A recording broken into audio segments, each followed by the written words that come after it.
Hello everyone. तो आज के वीडियो हम आपके लिए लेकर आए हैं बायोलॉजी से संबंधित कुछ वाला इंपॉर्टेंट क्वेश्चंस को, जो कि आपकी एग्जाम के लिए काफ़ी बेस्ट यूजफुल रहने वाले हैं। इसलिए यहाँ वीडियो को आपको एंड तक जरूर देखना है, जिससे कि आपको हर एक क्वेश्चन वीडियो के साथ ही क्लियर हो जाए। ठीक है, चलो आज के वीडियो स्टार्ट करते हैं। इससे पहले अगर चैनल को अभी तक सब्सक्राइब नहीं किया है, चैनल को सब्सक्राइब जरूर कर लेना और पास के बेल आइकन दबा देना, जिससे कि जब भी हमारे कोई नई वीडियो अपलोड की जाए तो सबसे पहले आपको प्राप्त हो।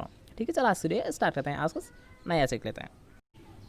तो आज का हमारा फर्स्ट क्वेश्चन है कि प्रकाश संश्लेषण के लिए सीमाकारी का रिकॉर्ड सिद्धांत किसके द्वारा दिया गया था। तो ये दिया गया था यहाँ ब्लैक मैन के द्वारा दिया गया था।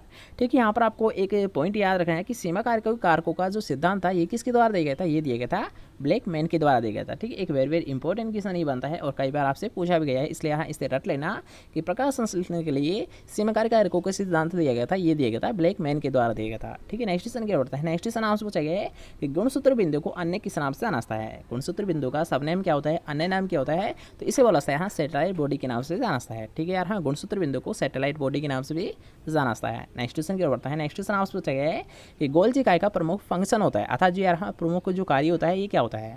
गोल्जी बॉडी का जो मेन फंक्शन होता है ये क्या होता है, ये होता है यहाँ ग्लाइकोजिडेशन होता है। क्या होता है, ग्लाइकोजिडेशन होता है। ठीक है, नेक्स्ट क्वेश्चन क्या होता है। नेक्स्ट क्वेश्चन आपसे पूछा गया है कि गुणसूत्रों पर जीन की व्यवस्था होती है। ठीक है, यहाँ पर आपसे पूछा गया है कि गुणसूत्रों पर जो जीन स्थित होते हैं तो किस फॉर्म में होते हैं, यानी किस अवस्था में होते हैं। ठीक है, तो होते हैं यहाँ रेखीय अवस्था में होते हैं। किस व्यवस्था में या फिर किस अवस्था में स्थित होते हैं, ये होते हैं रेखीय में। किसमें होते हैं, रेखीय में होते हैं। नेक्स्ट क्वेश्चन क्या होते हैं, ये भी एक अच्छा क्वेश्चन बनता है और कई बार आपसे पूछा भी गया है कि मध्य पटलिया किसके द्वारा बनी होती है। ठीक है, जो मिडिल लेमिला होता है अर्थात जो मध्य पटलिया होती है तो ये किससे मिलकर बनी होती है, ये मिली होती है यहाँ कैल्शियम और मैग्नीशियम के द्वारा। ठीक है, किससे मिलकर बनी होती है, ये होती है कैल्शियम और मैग्नीशियम के द्वारा बनी होती है। ठीक है, नेक्स्ट क्वेश्चन क्या होते हैं। नेक्स्ट क्वेश्चन एक अच्छा क्वेश्चन है कि अंतःपरद्वीय जालिका अर्थात यहाँ जो एंडोप्लाज्मिक रेटिकुलम, अंतःपरद्वीय जालिका मतलब एंडोप्लाज्मिक रेटिकुलम की खोज किसके द्वारा की गई थी, या फिर ये जो नाम दिया गया था ये किसके द्वारा दिया गया था, ये दिया गया था के.आर. पोर्टर के द्वारा दिया गया था। किसके द्वारा दिया गया था, के.आर. पोर्टर के द्वारा दिया गया था। ठीक है, नेक्स्ट क्वेश्चन क्या होता है। तो नेक्स्ट क्वेश्चन आप पूछे राइबोसोम किससे मिलकर बने होते हैं। ठीक है यार, यहाँ पर राइबोसोम का आपको पूछा गया है कि राइबोसोम किससे मिलकर बने होते हैं। तो यहाँ राइबोसोम क्या होते हैं, ये राइबोन्यूक्लिक अम्ल व प्रोटीन द्वारा बने होते हैं। ठीक है, यानी किस किस के जोड़े होते हैं या फिर किससे मिलकर बने होते हैं, जो इनका संश्लेषण होता है ये होता है यहाँ राइबोन्यूक्लिक अम्ल व प्रोटीन के द्वारा होता है। किससे होता है यहाँ, ये जो मिलकर बने होते हैं ये होते हैं राइबोन्यूक्लिक अम्ल व प्रोटीन के द्वारा बने होते हैं। ठीक है, नेक्स्ट क्वेश्चन क्या होता है। नेक्स्ट क्वेश्चन भी आरएनए से ही संबंधित है, सॉरी राइबोसोम से ही संबंधित है। यहाँ पर आपसे पूछा है राइबोसोम की दो उप इकाइयों किससे क्रांतिक आयन स्तर पर संयुक्त रहती है, यानी किसके द्वारा रहती है। ठीक है, यहाँ पर क्वेश्चन को थोड़ा समझिए कि यहाँ पर आपसे पूछा है राइबोसोम की दो जो उप इकाई होती है, जैसे कि आपने पढ़ा होगा 16S होती है, वो S वाली इकाई होती है, तो वो 2S की यहाँ पर आपसे बात की जा रही है कि यहाँ राइबोसोम की दो उप इकाइयाँ किसके मध्य है या फिर किससे आपस में जुड़ी रहती है, संयुक्त होती है, तो होती है मैग्नीशियम के द्वारा। किसके द्वारा होती है, ये जो संयुक्त रहती है ये होती है मैग्नीशियम के द्वारा रहती है। ठीक है, जो यहाँ सब इकाइयाँ होती है अर्थात यहाँ उप इकाई होती है ये आपस में संयुक्त किसके द्वारा होती है, ये होती है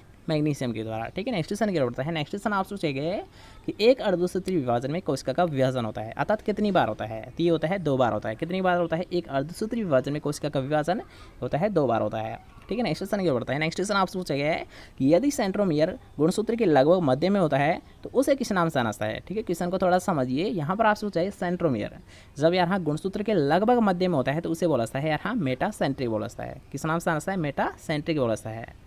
ठीक है, मेटा का मतलब क्या होता है, मध्य में।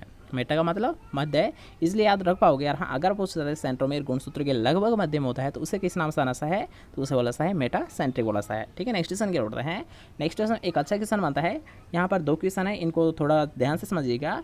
इन दोनों को आपको एक साथ याद रखना है। ठीक है, C3 पौधे में प्रकाश संश्लेषण का जो फर्स्ट है, ठीक है, यहाँ पर आपसे पूछा है प्रथम स्थायी उत्पाद क्या बनता है, अर्थात यहाँ जो फर्स्ट स्टेबल प्रोडक्ट बनता है। ठीक है, फर्स्ट स्टेबल जो प्रोडक्ट बनता है उसके बारे में यहाँ पर आपसे पूछा गया है। फर्स्ट स्टेबल प्रोडक्ट के बारे में यहाँ पर आपसे पूछा गया है। तो यहाँ अगर बात है C3 प्लांट की, तो यहाँ C3 प्लांट में जो फर्स्ट स्टेबल जो प्रोडक्ट बनता है अर्थात यहाँ फर्स्ट अर्थात प्रथम स्थायी जो उत्पाद बनता है ये क्या होता है, यहाँ ये होता है PGA। और PGA होता क्या है यार, हाँ कि PGA का मतलब होता है फॉस्फोग्लिसरिक अम्ल होता है। क्या होता है, फॉस्फो ग्लिसरिक अम्ल होता है, जो कि यहाँ C3 प्लांट का फर्स्ट स्टेबल प्रोडक्ट होता है। लेकिन अगर बात करते हैं, आपसे पूछ लिया जाता है कि C4 प्लांट होता है, तो इसका जो प्रथम स्थायी उत्पाद होता है ये कौन सा होता है? तो यहाँ अगर बात करते हैं C3, तो C3 का तो हमने अभी बात की, यहाँ क्या होता है? PG होता है, अर्थात यहाँ फॉस्फोग्लिसरिक अम्ल होता है। लेकिन अगर बात करते हैं C4, तो यहाँ C4 का जो फर्स्ट स्टेबल प्रोडक्ट होता है ये क्या होता है? ऑक्जेलिक अम्लिक एसिटिक एसिड होता है, ठीक है, यानी OAA होता है। तो इसका मतलब क्या होता है? इसका होता है यार ऑक्जेलिक एसिटिक एसिड होता है, ठीक है। इसकी फुल फॉर्म क्या होती है? ऑक्जेलिक एसिटिक एसिड होती है, ठीक है। और अगर मान लीजिए आपको इन दोनों में कन्फ्यूज होता है कि C3 में तो कौन सा बनेगा और C4 में कैसे बनेगा, तो इसे आप एक टिप्स के अकॉर्डिंग याद रख पाओगे कि मान लीजिए C4, ठीक है, इसे आप लिख लीजिए, ठीक है। C3 लिख दिया आपने, C4 आपने लिख दिया। इसे आप कैसे याद रखोगे? ये जो फर्स्ट स्टेबल प्रोडक्ट है ये C4 का तो क्या बनता है और C3 का क्या बनता है, ठीक है। यहाँ पर एक शॉर्ट ट्रिक लागू करते हैं कि यहाँ पर 4 है, ठीक है, यहाँ पर लिखा हुआ है 4, तो 4 को आप 0 कर दीजिए, कर दोगे ना, यानी 4 कैसा है? 0 की तरह ही दिख रहा है, तो इसे आप अगर 0 कर दोगे, ठीक है, 4 को 0 करते ही आपको इजीली याद हो जाएगा यहाँ जो फर्स्ट प्रोडक्ट बनता है C4 का, तो वो क्या बनता है? उससे स्टार्ट होता है, मतलब यहाँ ऑक्जेलिक एसिटिक एसिड होता है, ठीक है। अगर बात हैं 4, तो 4 में तो क्या बनता है? ऑक्जेलिक एसिटिक एसिड होता है, और इसके अकॉर्डिंग आपको इजीली याद हो जाएगा कि 3 में क्या होता है। अगर मान लीजिए 4 में ऑक्जेलिक एसिटिक एसिड बन रहा है, तो मतलब क्या हुआ? C3 में कौन सा बनेगा? PGA बनेगा, ठीक है। इसके अकॉर्डिंग आप इजीली याद इसे रख पाओगे, ठीक है। नेक्स्ट क्वेश्चन की बढ़ते हैं। उससे पहले अगर आपको वीडियो पसंद आ रही है तो यार वीडियो को एक लाइक तो बनता है, वीडियो को शेयर भी कर देना, और अगर चैनल को अभी तक सब्सक्राइब नहीं किया है चैनल को सब्सक्राइब कर लेना, और पास के बेल आइकन जरूर दबा देना, जिससे जब भी हमारे को नई वीडियो अपलोड की जाए तो सबसे पहले आपको प्राप्त हो, ठीक है। चलो नेक्स्ट क्वेश्चन की ओर बढ़ते हैं। नेक्स्ट क्वेश्चन आप सोचे कर्न्स एनाटॉमी किसमें पाई जाती है, ठीक है। एक वेरी इंपॉर्टेंट क्वेश्चन ये बनता है कि कर्न्स एनाटॉमी किसमें देखने को मिलती है, ठीक है। कर्न्स एनाटॉमी किसमें देखने को मिलती है? तो ये मिलती है यहाँ C4 प्लांट में देखने को मिलती है, ठीक है, C4 प्लांट में देखने को मिलती है, ठीक है। याद रखना, एक वेरी इंपॉर्टेंट क्वेश्चन बनता है कर्न्स एनाटॉमी किसमें पाई जाती है, तो ये पाई जाती है C4 प्लांट में पाई जाती है, ठीक है। नेक्स्ट क्वेश्चन क्या बढ़ता है। नेक्स्ट क्वेश्चन आप सोचेंगे कि SO3 विभाजन होता है, अर्थात किस किस में देखने को मिलता है SO3 विभाजन, ठीक है। ये भी एक अच्छा क्वेश्चन बन जाता है कि यहाँ पर आपसे याद रखना है, स्पेशली आपको याद रखना है यीस्ट में क्या होता है, यहाँ SO3 विभाजन देखने को मिलता है, ठीक है। स्पेशली आपको याद रखना है कि यीस्ट में क्या होता है, यहाँ SO3 विभाजन होता है, क्योंकि यहाँ ये क्वेश्चन आपसे बार बार पूछा जाता है, इसलिए यहाँ स्पेशली आपको याद रखना है कि यीस्ट में कौन सा विभाजन होता है, SO3 विभाजन होता है। इसके साथ साथ याद रख सकते हो कि SO3 विभाजन यहाँ यीस्ट में तो होता ही है, इसके साथ साथ जीवाणु और कारा में भी होता है, ठीक है। SO3 विभाजन मुख्यतः यहाँ यीस्ट में तो होता ही है, इसके साथ साथ जीवाणु तथा कारा में भी देखने को मिलता है, ठीक है, याद रहेगा। नेक्स्ट क्वेश्चन की ओर बढ़ते हैं। तो नेक्स्ट क्वेश्चन आपसे मनुष्य में समसूत्री के समय अंतरावस्था में कितना समय लग जाता है? यहाँ पर आप समसूत्री के अंतरावस्था में, ठीक है, अंतरावस्था में कितना समय लग जाता है? तो इजी क्वेश्चन है, यहाँ 12 घंटे का समय लग जाता है, ठीक है। नेक्स्ट क्वेश्चन क्या उठता है। अब इन दोनों क्वेश्चन को भी आपको एक साथ याद रखना है, क्योंकि यहाँ ये भी दोनों ही यहाँ वेरी इंपॉर्टेंट क्वेश्चन बने हैं, और इनसे भी आपको एग्जाम में क्वेश्चन देखने को मिल सकते हैं। इसलिए यहाँ अगर बात करते हैं यहाँ की प्रकाश संश्लेषण की प्रकाशिक अभिक्रिया कहाँ पर संपन्न होती है, तो यहाँ अगर बात करें प्रकाशिक अभिक्रिया, तो प्रकाशिक अभिक्रिया तो कहाँ पर संपन्न होती है, ये होती है ग्रेना में। लेकिन अगर बात करते हैं प्रकाश संश्लेषण की जो अंधकार अवस्था होती है, अर्थात यहाँ अंधकार जो अभिक्रिया होती है ये कहाँ पर होती है, तो ये होती है स्ट्रोमा में होती है। एक और बार समझ लीजिए कि अगर आपसे पूछ रहे हैं तो लाइट रिएक्शन होती है, ठीक है, प्रकाशिक का मतलब होता है लाइट रिएक्शन की अगर बात हैं तो लाइट रिएक्शन कहाँ पर होती है, यहाँ ग्रेना में होती है। लेकिन अगर बात करते हैं जो डार्क रिएक्शन होती है, अंधकार का मतलब डार्क रिएक्शन और प्रकाशिक का मतलब लाइट रिएक्शन, ठीक है। जो फोटोसिंथेसिस की जो लाइट रिएक्शन होती है ये कहाँ पर होती है, ये होती है ग्रेना में। लेकिन अगर बात करते हैं डार्क रिएक्शन, तो डार्क रिएक्शन कहाँ पर संपन्न होती है, ये होती है स्टोमा पार्ट में होती है, ठीक है, याद रहेगा। नेक्स्ट क्वेश्चन क्या बताएं। नेक्स्ट क्वेश्चन में एक अच्छा क्वेश्चन है कि RH फैक्टर की खोज किसने की थी। तो इजीली आप सभी को पता होगा कि यार RH फैक्टर की खोज की गई थी लैंडस्टेनर व विनर के द्वारा की गई थी। किसके द्वारा की गई थी, लैंडस्टेनर व विनर के द्वारा की गई थी, ठीक है। नेक्स्ट क्वेश्चन की ओर बढ़ते हैं। नेक्स्ट क्वेश्चन आपसे उत्परिवर्तन क्रियात्मक इकाई कौन सी होती है, तो ये भी क्वेश्चन आपको इजीली याद हो जाएगा अगर आपको ये पता होगा कि यार उत्परिवर्तन का जो इंग्लिश वर्ड होता है क्या होता है, म्यूटेशन होता है। क्या होता है यहाँ, म्यूटेशन होता है।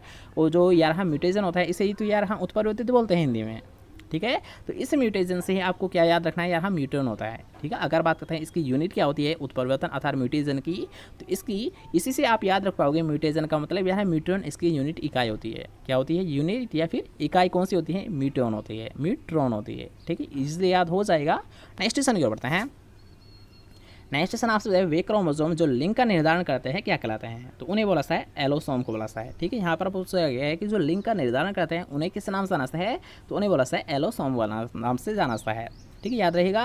नेक्स्ट क्वेश्चन क्या बढ़ता है। नेक्स्ट क्वेश्चन आपसे है मादा पक्षी के लिंग गुणसूत्र होते हैं। तो यहाँ अगर बात करते हैं मादा पक्षी, तो यहाँ मादा पक्षी लिंग का निर्धारण करते हैं। ठीक है, अगर बात है जैसे कि अगर मनुष्य की बात करते हैं तो मनुष्य में यहाँ नर के द्वारा लिंग का निर्धारण किया जाता है। लेकिन अगर बात करें पक्षियों की, तो पक्षियों में जो लिंग का निर्धारण किया जाता है ये किया जाता है मादा के द्वारा। ठीक है, अगर बात है नर मनुष्य यानी जो मनुष्य में, तो किसके द्वारा किया जाता है, नर के द्वारा किया जाता है। जैसे कि यहाँ पर पूछा गया है कि नर मनुष्य में लिंग क्रोमोसोम का जो प्रदर्शित किया जाता है ये किसके द्वारा किया जाता है, तो ये किया जाता है XY के द्वारा। और यहाँ पर जो Y होता है, ठीक है, यहाँ पर जो Y होता है इसी के द्वारा लिंग का निर्धारण किया जाता है। क्योंकि यहाँ अगर बात करते हैं XY अगर संतति में आता है तो उससे क्या होगा, लड़के का निर्माण होगा। लेकिन अगर बात है XX आ गया तो इससे क्या होगा, लड़की का निर्माण होता है। ठीक है, यानी जो लिंग का निर्धारण किया जाता है ये किसके द्वारा किया जाता है, Y क्रोमोसोम के द्वारा किया जाता है, जो कि किस में पाया जाता है, नर मनुष्य में पाया जाता है। ठीक है, उसी के अकॉर्डिंग यहाँ पर आपसे पूछा गया है जो मादा पक्षी होती है तो उसमें लिंग गुणसूत्र क्या होते हैं, इसमें होते हैं ZW होते हैं। और यही यहाँ जो लिंग का निर्धारण करती है यही यहाँ मादा पक्षी ही करता है। ठीक है, नेक्स्ट क्वेश्चन क्या होता है। नेक्स्ट क्वेश्चन आपसे है लिंग निर्धारण X0 यहाँ पर आपसे पूछा है X0 प्रकार का किस में पाया जाता है, तो ये पाया जाता है टिड्डे में पाया जाता है। किस में पाया जाता है, टिड्डे में देखने को मिलता है। ठीक है, नेक्स्ट क्वेश्चन आपसे है लिंग सहलग्न रोग कौन कौन से होते हैं। तो इनका यहाँ पर कुछ एग्जांपल आपको दे रखे हैं कि लिंग सहलग्न रोग कौन कौन से होते हैं। ये होता है हीमोफीलिया और रंग वर्णांतता। हीमोफीलिया व रंग वर्णांतता क्या होते हैं, ये किस प्रकार के रोग होते हैं, ये होते हैं यहाँ लिंग सहलग्न रोग होते हैं। ठीक है, और अगर बात है हीमोफीलिया में होता क्या है, तो हीमोफीलिया का मतलब होता है यानी अगर बाई चांस किसी भी प्रकार की अगर चोट लग जाती है तो उससे क्या होता है, जो ब्लडिंग होती है, ठीक है, यानी जो खून बहता है तो वह रुकता नहीं है, और इसी क्रिया को बोलते हैं हीमोफीलिया। अगर मान लीजिए कोई सा व्यक्ति हीमोफीलिया से ग्रसित है या फिर संक्रमित है तो उसे बोलते हैं यहाँ कि हीमोफीलिया। और इसमें होता क्या है, इसका जो मेन सिम्टम होता है, जो लक्षण होता है, ये क्या होता है यार, अगर बाई चांस उसे चोट लग जाती है जो कि हीमोफीलिया से ग्रसित है तो उसका क्या होता है, जो ब्लडिंग होती है ये रुकती नहीं है, अर्थात जो ब्लड क्लोटिंग बनती है ये बनती नहीं है हीमोफीलिया में। ठीक है, याद रहेगा। और नेक्स्ट क्वेश्चन क्या बढ़ता है। नेक्स्ट क्वेश्चन आपसे चाहिए है कि यूरिया होता है, तो इस क्वेश्चन को हमने कई बार आपको क्लियर करा रखा है। और यहाँ एक वेरी इंपॉर्टेंट क्वेश्चन ये बनता है कि यूरिया होता है एक, तो यहाँ यूरिया क्या होता है, एक एमाइड व कार्बनिक उर्वरक होता है। क्या होता है, यूरिया एमाइड व कार्बनिक उर्वरक होता है। ठीक है, नेक्स्ट क्वेश्चन क्या बढ़ता है। नेक्स्ट क्वेश्चन आपसे चाहिए है कि एंजाइम शब्द का सबसे पहले प्रयोग किसके द्वारा किया गया था। तो एंजाइम शब्द से सबसे पहले जो इसका प्रयोग किया गया था ये किया गया था कोहने के द्वारा किया गया था। किसके द्वारा किया गया था, कोहने के द्वारा किया गया था। ठीक है, नेक्स्ट क्वेश्चन क्या होता है। नेक्स्ट क्वेश्चन आपसे चाहिए है कि वायुमंडल की कौन सी गैस परत सूर्य की पराबैंगनी किरणों को रोक लेती है। ठीक है, यहाँ पर आपसे पूछा है अल्ट्रावायलेट जो रेडिएशंस होती है तो उन्हें किस गैस परत के द्वारा रोक लिया जाता है। तो सभी को पता होगा, एक कॉमन क्वेश्चन है यहाँ, किसके द्वारा रोका जाता है, ये जो रोका जाता है ओजोन के द्वारा रोका जाता है। किसके द्वारा रोका जाता है, जो यहाँ सूर्य से जो अल्ट्रावायलेट जो रेडिएशंस आती है पृथ्वी पर तो उन्हें रोक लिया जाता है ओजोन लेयर के द्वारा। ठीक है, इसके साथ साथ यहाँ इसे ओजोन से संबंधित जो भी मोस्ट इंपॉर्टेंट क्वेश्चन बनते हैं उनको भी यहाँ पर हम क्लियर करेंगे। जैसे कि आप देख सकते हो कि ओजोन गैस किस मंडल में पाई जाती है, तो ये भी एक अच्छा क्वेश्चन बनता है यार हाँ कि ओजोन गैस किस मंडल में पाई जाती है। तो यहाँ ये पाई जाती है स्ट्रेटोस्फीयर या फिर समताप मंडल में पाई जाती है। ठीक है, समताप मंडल या फिर स्ट्रेटोस्फीयर में यहाँ ओजोन गैस पाई जाती है।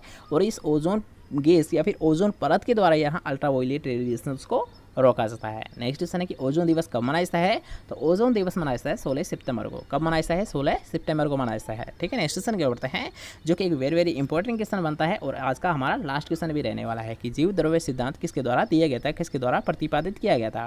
तो यहाँ अगर बात है जीव द्रव्य सिद्धांत तो ये दिया गया था स्लाइडियन व स्वान के द्वारा दिया गया था। किसके द्वारा दिया गया था, स्लाइडियन व स्वान के द्वारा दिया गया था। ठीक है, तो आज के लिए बस इतना ही। कैसा लगा आज का वीडियो कमेंट करके जरूर बताएं। अगर आपको वीडियो पसंद आया तो वीडियो कर देना एक लाइक, इस वीडियो कर देना अपने दोस्तों के साथ शेयर, और चैनल को अभी तक सब्सक्राइब नहीं किया है चैनल को लीजिए सब्सक्राइब।